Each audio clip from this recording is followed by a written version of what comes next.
Olá, muito bom dia. Muito obrigado mais uma vez pela sua companhia.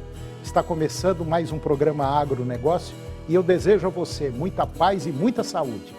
E no programa de hoje, nós vamos falar da influência econômica da JBS aqui no Brasil. Você vai ver que o ministro da Agricultura liberou para as cooperativas brasileiras uma nova linha de crédito. Vou conversar com Roberto Idazzi, advogado ambiental, e nós vamos falar da governança e compliance no agronegócio. Vou comentar das futuras condições climáticas atreladas ao El Niño e vamos comentar do mercado de fertilizantes. E vou conversar também com Euraime de Queiroz Cunha. Ele é doutor em solos e água e nós vamos falar da integração lavoura-pecuária. O programa Agronegócio já está no ar.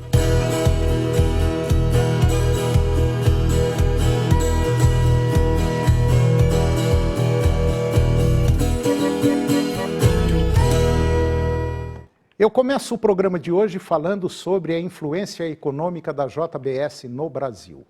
Um estudo coordenado pelos professores titulares de Economia da Universidade de São Paulo, a USP, Eduardo Amaral Haddad e Carlos Roberto Azzoni, eles divulgaram agora, no mês passado, um estudo mostrando o impacto significativo da JBS na economia brasileira. Os números apresentados no estudo abrangem tanto os efeitos diretos quanto os indiretos da atuação da empresa, incluindo valores gerados pelas próprias unidades da JBS, montantes destinados aos fornecedores, impactos ao longo da cadeia de suprimentos e a indução da atividade econômica, utilizando dados de 2021 e um extenso trabalho realizado ao longo de 2022, o estudo considerou informações públicas e privadas para determinar o tamanho da cadeia de produção de todas as atividades relacionadas à empresa e avaliar a importância de cada grupo de atividades. Foram analisados 67 setores e 127 produtos. A JBS possui unidades de produção em mais de 130 municípios, o que, segundo o levantamento, contribui para o desenvolvimento econômico de áreas rurais e interioranas do país. Uma das maiores empresas de alimentos do mundo, a JBS, acaba de ultrapassar a marca de 6.800 imigrantes atuando em seus escritórios e unidades produtivas aqui no Brasil. E com isso, a companhia passa a contar com 4% da sua força de trabalho formada por pessoas de outras nacionalidades. A JBS é hoje uma das maiores empregadoras do país. São mais de 145 mil colaboradores espalhados nos mais de 130 municípios em que a empresa está presente. E agora vamos falar de uma linha de crédito que o ministro da Agricultura liberou para as cooperativas. O ministro Fávaro, ele anunciou uma linha de crédito para cooperativas em que o BNDES vai disponibilizar, já nos próximos 30 dias, 3,5 bilhões de reais, cujos recursos deverão ser empregados também em adequações sociais e ambientais para que os produtores possam minimizar os efeitos das mudanças climáticas nas próximas safras. A linha de crédito para cooperativas poderá ser dolarizada, com juros de 7,5% a 8% ao ano ou em reais, e o prazo para pagamento é de 5 anos. O ministro também anunciou que está tratando de perto da regionalização do calendário de plantio da soja. O ministro afirmou que está sendo analisadas as particularidades regionais e o pleito das entidades da agropecuária, principalmente gaúcha, que foram atendidos. Em hipótese alguma, vamos deixar que um produtor brasileiro não use a melhor janela para o plantio na sua propriedade, na sua região. Então, nós vamos regionalizar o calendário do plantio do grão. Sobre a questão do leite, o ministro pretende estudar um programa de desoneração da cadeia produtiva, internamente para quem produz e não para quem importa o produto. O ministro lembrou ainda que a liberação de 200 milhões de reais para aquisição de leite em pó pelo governo, a taxação de alguns produtos lácteos importados e o intenso trabalho de fiscalização realizado pelo Ministério da Agricultura, Pecuária e Abastecimento. E agora eu vou conversar com Roberto Idazzi. Roberto Idazzi é advogado ambiental e nós vamos falar de um tema que está aí, batendo as portas todo santo dia: governança e compliance do agronegócio. Doutor Roberto Idazzi, muito bom dia. Bom dia. Está tudo bem? Bom dia a todos os telespectadores e os ouvintes também, né, desse programa maravilhoso aqui. Bom, a coisa está sendo mexida em nível mundial em relação ao meio ambiente. Nós já estamos tendo aí, já temos aí uma portaria aí falando que vão cobrar água para irrigação, água para uso agrícola. E muitas mudanças no CAR já vem acontecendo. Muita gente desmatou e agora o circo está armado, né? E como é que faz? O objeto hoje dessa pauta nossa, Tony, é sobre a regularização contábil e fiscal dentro do agro. Nós temos aí, na parte que diz respeito ao compliance, né, e a governança no agro, em decorrência de quê? De fazer um trabalho de prevenção em cima de uma dinâmica de trabalho que a Receita Federal vai partir a partir... Já começou esse mês de setembro, é uma operação nacional, inclusive ela já começou no estado do Rio Grande do Sul, essa operação, de verificar incongruências na parte contábil e fiscal do produtor rural.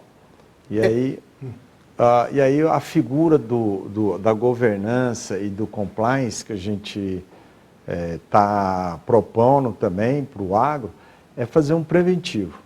Preventivo tanto na legislação fiscal, né, como também na contabilidade, como também legislação ambiental, trabalhista principalmente, né, e também a cartorária, né?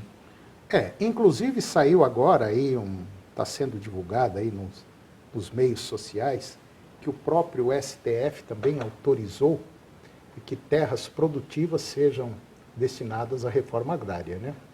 Tem mais essa agora também. Tem mais essa... Eu tenho uma engasgada aqui, viu, Antônio? Bom, o que significa tudo isso? Significa o seguinte: eu fiz um artigo agora recente e disse o seguinte, que a conta um dia chega, e a conta está chegando. Não sei se é a forma correta ou não, mas muita coisa está sendo mexida nessa questão de meio ambiente, na parte jurídica e na parte contábil. Então, o produtor, quando a gente fala em governança, compliance dos negócios, resumindo tudo isso, é o seguinte: faça a coisa bem certinha, não deixe nada para trás. Esse é o espírito da coisa. Se errou, se deixou de fazer, dá uma corridinha agora, pega o seu contador, pega alguém lá que entenda dessa área, fala assim: escuta, eu errei aqui, eu errei ali, eu não devia ter feito isso, mas fez. Então agora vamos dar uma consertada, porque a Receita Federal vai bater em cima. Já está batendo. Temos casos no nosso escritório, Antônio, que o produtor já está sendo notificado, por enquanto, pela Receita. Agora, antes de ser notificado, é um alerta que nós queremos deixar aqui para você do agronegócio. Faça vamos falar assim, uma varredura, né? Uma auditoria. Sim, você mesmo, né? Isso, de todas as variáveis, né?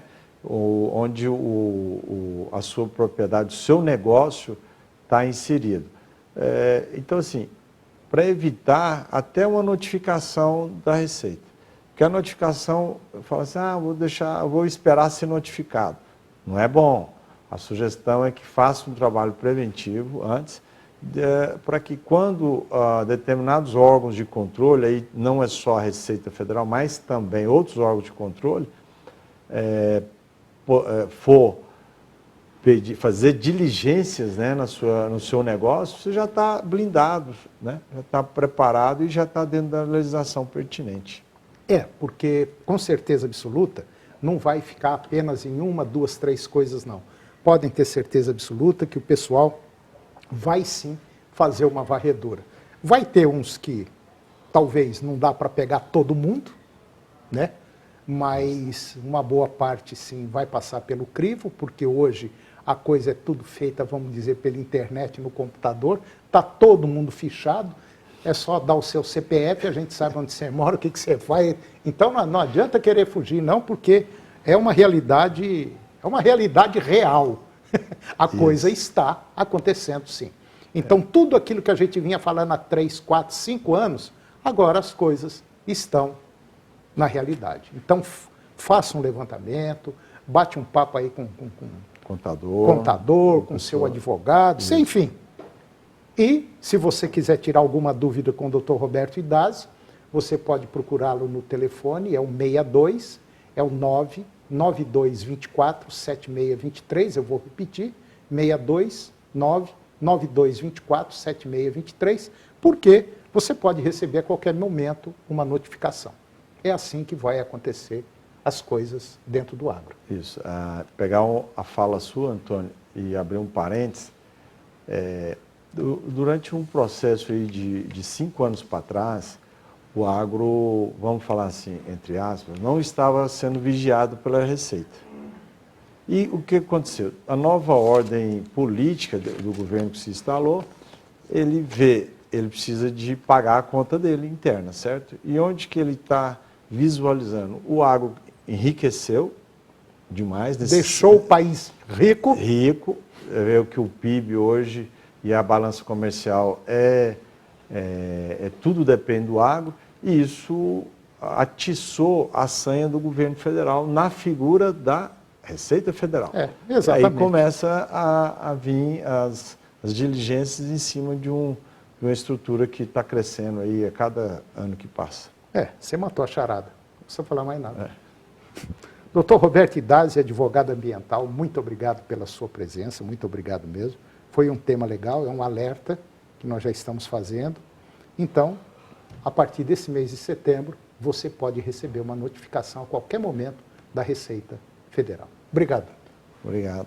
Estamos aí à disposição. E depois do intervalo, nós vamos comentar das futuras condições climáticas atreladas ao El Niño. E eu vou conversar também com Euraime de Queiroz Cunha. Ele é doutor em água e solo pela UFG e pela Embrapa. E nós vamos falar sobre sistemas integrados e forragicultura. E vamos falar também da integração lavoura-pecuária. Nós voltamos já, um minutinho só. Agronegócio. Oferecimento Moinho Fino. A delícia que é o nosso café de todos os dias. Puríssimo. Senar Goiás, a maior escola da terra. Seu New Holland precisa de uma peça? Clica na Carpal que chega. carpaltratores.com.br. Keldrin, 20 anos protegendo sua família. Eu venho de uma família extremamente humilde, onde a perspectiva de futuro era zero. Na minha infância foi complicada, não tinha tantos projetos sociais. Agora, com o ProBem, o governo de Goiás está transformando a vida da Vanessa e de mais de 40 mil estudantes no estado. Ainda bem que o estado de Goiás tem essa consciência que só há transformação no nosso meio com educação. Hoje eu estudo, eu faço uma faculdade, faço estágio também por um dos parceiros do ProBem. O ProBem hoje, para mim, ele significa transformação. Da minha família, eu seria a primeira à conclusão do ensino superior e a transformar não só a vida da minha filha, como a perspectiva dos meus irmãos. ProBem, para mim, é a minha vida. Mais cuidado, mais incentivo, mais condições para prosperar. Dá certo para a Vanessa, dá certo para todos os goianos. Governo de Goiás, o estado que dá certo. Canal TV Agro. Apoio Planalto Máquinas Agrícolas Revendedor Valtra. Goiânia, Jussara, Itumbiara e Porangatu. Estância Bahia Leilões. Estância Bahia a serviço da pecuária brasileira. Europoços Artesianos. Poços com até 800 metros de profundidade. Nutroeste Nutrição Animal, tecnologia de resultados a serviço do pecuarista. Volumoso X-Gold Pasto, pastagens com raízes profundas. Canal TV Agro, o canal do agronegócio.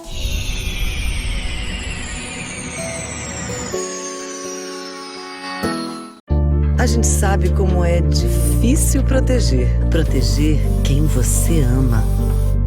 O que você ama. Tirar de perto da sua casa, da sua família, aquilo que você não quer perto, nem de longe. Nessas horas é bom ter com quem contar. E é por isso que a gente está aqui há 20 anos. Caldrin 20 anos. Com você para proteger. O que é o Senar Mais? É um programa do Senar que leva assistência técnica e gerencial para vocês produtores. Um técnico de campo irá te acompanhar por 2 anos. Ele fará um diagnóstico da sua fazenda, faz um planejamento junto com você, te orienta sobre tecnologias, manejo, oferecendo cursos para qualificação e o principal, fará o gerenciamento mensal da sua atividade. E o que é melhor, sem cobrar nada por isso. Senar Goiás. Em Goiás é assim, tem ajuda para viver com dignidade e oportunidade para mudar de vida. Com Mães de Goiás, 110 mil mães têm auxílio mensal para colocar comida na mesa. Com crédito social, alunos recebem até 5 mil do governo para começar um negócio. Enquanto isso, Goiás segue no topo da geração de emprego, com renda acima da média nacional. Com um governo que ajuda, acredita e dá condições, a história muda, não é mesmo, pessoal? Governo de Goiás, o estado que dá certo. Agronegócio. Oferecimento Moinho Fino. A delícia que é o nosso café de todos os dias. Puríssimo. Senar Goiás, a maior escola da terra. Seu New Holland precisa de uma peça? Clica na Carpal que chega. carpaltratores.com.br. Caldrin, 20 anos protegendo sua família.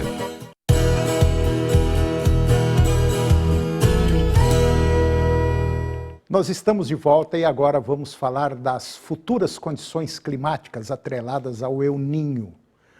Esse mês de setembro agora entra com um padrão de condições climáticas muito atrelado às condições do El Niño, além dos efeitos das temperaturas que vêm sendo registradas acima da média em diversas regiões do planeta, inclusive com recordes de registros aqui no Brasil. Tanto as chuvas quanto as temperaturas ditam o estabelecimento e desenvolvimento das lavouras no Brasil.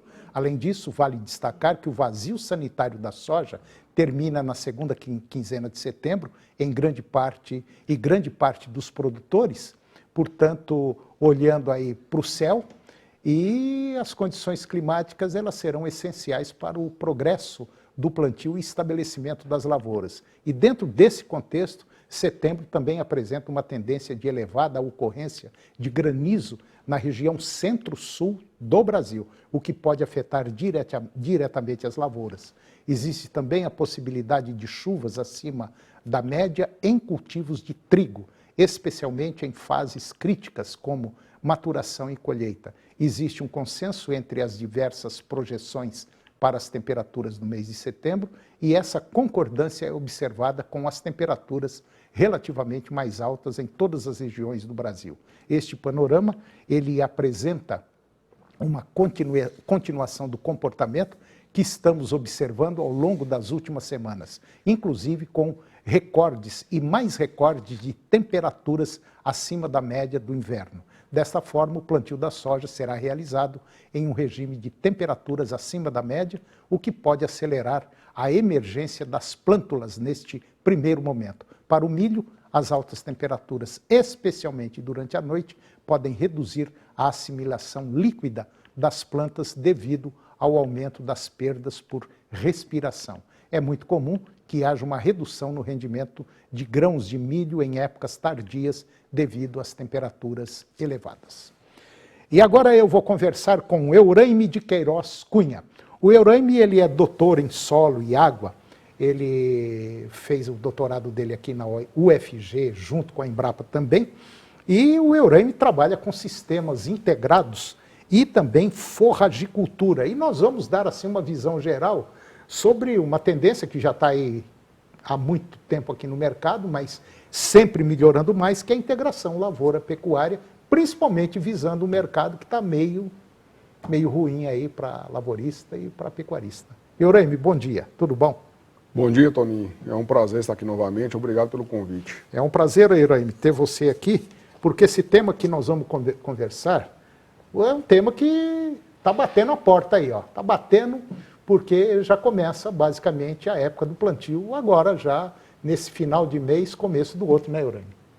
Isso, Toninho, perfeitamente. Né? O agricultor e o pecuarista está planejando, replanejando, né, o que será feito dentro da sua área, né, para tomar a decisão. E a integração lavoura-pecuária, seja ela com milho, com a soja, com o sorgo, é uma excelente alternativa, uma excelente técnica a ser utilizada pelo produtor rural, que a finalidade é reforma de pasta, custo zero, aumento de palhada no sistema plantio soja. Então a integração ela vem realmente agregar para esse produtor rural, né, trazendo economia, trazendo benefício e trazendo sustentabilidade, principalmente um ano de muitas turbulências, né, climáticas, muitas turbulências econômicas, variação de mercado e assim por diante, né, Toninho? Pois é. Euraime, suponhamos que eu tenho uma propriedade rural e eu chego em você e falo assim, Euraime, eu tenho uma meia dúzia de vaca lá, o que eu faço agora de comida? Porque nós estamos entrando na época das águas. Época das águas. Na época onde tudo está bom, né? Tudo está começando a ficar bom agora. Só que a seca vai chegar e eu tenho que garantir comida na época da seca. O que eu faço agora, Euraime? Para melhorar pasto, entro com milho, com sorgo, com capim, enfim. O que você me aconselha? Bom, Toninho, desse pressuposto da sua pergunta, a gente entende que você é um pequeno pecuarista e a melhor alternativa para o seu caso, né, lógico, feita uma avaliação em loco na propriedade, mas vamos dizer que realmente precisa fazer uma reforma de pasto. A melhor alternativa para esse sistema produtivo é a integração lavoura-pecuária com milho para silagem ou sorgo para silagem. Qual dos dois será utilizado vai depender da estrutura de maquinário à disposição na região, para a questão de manejo fitotécnico e assim por diante.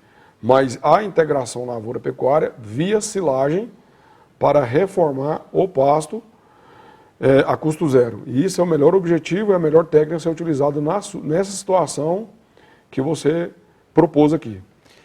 Euraime, alguns produtores plantam milho solteiro agora, só o milho. Faz a silagem ou sorgo, milho ou sorgo. Colhe, faz o silo e na safrinha ele entra de novo com milho e capim. É uma boa solução? Isso, Tony, pode ser uma alternativa sim. Se ele é um produtor que vai fazer dois plantios da cultura anual, por exemplo, entra com milho, safra agora de verão, milho para silagem, ele corta o milho para silagem, é uma alternativa. Cortou o milho para silagem, ele entra fazendo novamente ou milho para silagem, se ele estiver dentro da janela climática correta para o milho, ou ele entra com o sorgo para silagem novamente, mas aí integrado com a forrageira. Aí é uma das alternativas. Se esse sim for um produtor que tem estrutura para conduzir 2 vezes a safra. Se ele é um pequeno produtor e ele não tem estrutura de maquinário, nós indicamos fazer apenas um plantio de reforma de pasto através de apenas um plantio já consorciado, integrado com a forrageira de sua necessidade. Pode ser da família das braquiárias, pode ser da família dos pânicos, então pode ser de acordo com a necessidade dele. Por quê? Porque ele não tem uma estrutura e é uma pequena área, e às vezes ele fica aguardando um terceiro aí, com o trator, com a plantadeira, com o pulverizador, e ele vai perder tempo e eficiência técnica. Então ele faz apenas um plantio. Quer dizer, e ele, mesmo ele fazendo um plantio de milho ou sorgo com uma forrageira, ele pode, depois da colheita do sorgo ou do milho, ele pode esperar esse capim sair e fazer até uma silagem desse capim, né? Esse é um dos objetivos, Toninho. Se ele tiver com essa intenção, ele pode fazer, ou ele pode esperar a altura de entrada dos animais para pastejar, né, extensivamente ou intensivamente, manejando os pastos.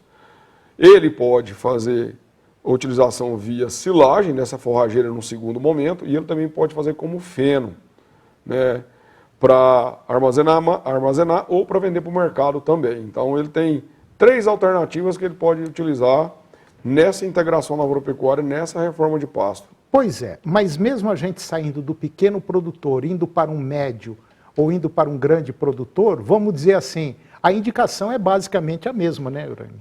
Exatamente, a indicação ela não muda. Né? O que vai mudar é a plataforma de hectare.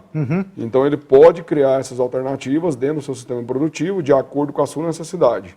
Tá? Então é um planejamento aberto para toda a categoria de produtor, toda pequeno, médio e grande. Principalmente médios e pequenos produtores, tem muita gente que nos procura pedindo uma orientação. Eu vou ser franco, eu não entendo nada de agronegócio, muito pouco. Estou aprendendo ainda. Então, eu queria te fazer uma pergunta que me fizeram outro dia. Eu falei, eu acho que tem, eu acho que já existe. Um milho específico para silagem para vaca leiteira. Tem, não tem? Sim, as empresas milho e sorgo, né? Tem. As empresas geneticamente têm evoluído, né? Nesse sentido. Então tem um milho apropriado, com características fisiológicas, morfológicas, para dar uma silagem de altíssima qualidade, para vacas de altíssimo potencial produtivo de leite. Então, só procurar as empresas para ela direcionar esse produto especificamente, assim como o sorgo também. Então, todas as empresas têm trabalhado em prol desse alinhamento genético e tem já disponível no mercado, com certeza. Pois é, eu te fiz essa pergunta porque nós estamos, economicamente falando, numa situação difícil e que muita gente não sabe se vai plantar, se não vai plantar, quanto vai custar. O que nós sabemos é que o preço caiu muito. O preço deu uma despencada boa. Isso. Então dá para fazer um bom plantio esse ano. Porém, tem muita gente que vai querer economizar, tendo o gado leiteiro, e comprar um milho que não é muito adequado para silagem para gado leiteiro. E aí pode estar um grande pulo do gato negativo. Tony, além disso, eu vou fazer uma ressalva. Quando você citou do milho e do sorgo, o que tem que se fazer muito em planejamento de gado leiteiro de alto potencial produtivo, é essa silagem de milho de alta qualidade ser utilizada para as vacas em lactação de alta produtividade. E aí você tem a alternativa do sorgo apropriado hoje no mercado para silagem, para você tratar de novilhas prenhas, de vacas vazias ou de vacas em lactação de baixa produtividade, ou seja, você já consegue nessa organização melhorar, otimizar o custo e o recurso, tá? Tendo eficiência técnica e econômica. Por isso que eu te fiz essa pergunta. Então, veja bem, está no momento exato agora. Muita gente já comprou adubo, muita gente já comprou aí o defensivo agrícola e está na hora da semente. Então, preste muita atenção na minha visão, só se não tiver dinheiro mesmo. Mas se tiver um pouquinho de condição, faz um esforço, planta milho agora e no segundo plantio você planta sorgo com uma forrageira. Mas sorgo e milho destinado a animal produtivo de leite. Você não vai se arrepender, né, Eurani? Com certeza, Tony. E nós estamos aí prontos a orientar o cliente, o produtor, para essa técnica. Então, esse é o caminho. Se você bem disse aí, está correto. Se você tiver alguma dúvida, quiser bater um papo, tirar suas dúvidas aí, liga para o Eurani. O Eurani, ele é o diretor técnico da Semente Santa Fé, lá em Goiânia. Liga para ele, Semente Santa Fé, liga lá, bate um papo com o Eurani, que eu tenho certeza que ele vai te dar assim, uma informação excelente. É uma pessoa, tanto técnica quanto pessoal, de confiança total. Eu assino embaixo o que ele falar. Eurani, muito obrigado, um grande abraço e até a próxima. Tony, muito obrigado pela oportunidade, grande abraço. Obrigado. E o programa de hoje chegou ao fim. E eu termino o nosso programa com a seguinte frase: é impossível progredir sem mudança. E aqueles que não mudam suas mentes não podem mudar nada. Um grande abraço, muita saúde, que Deus os abençoe e até o próximo programa. TV Serra Dourada SBT Goiânia. As notícias do esporte goiano e nacional do jeito que você gosta. Serra Dourada Esportes. Daqui a pouco, às 11h30. A seguir, Primeiro Impacto Continuação.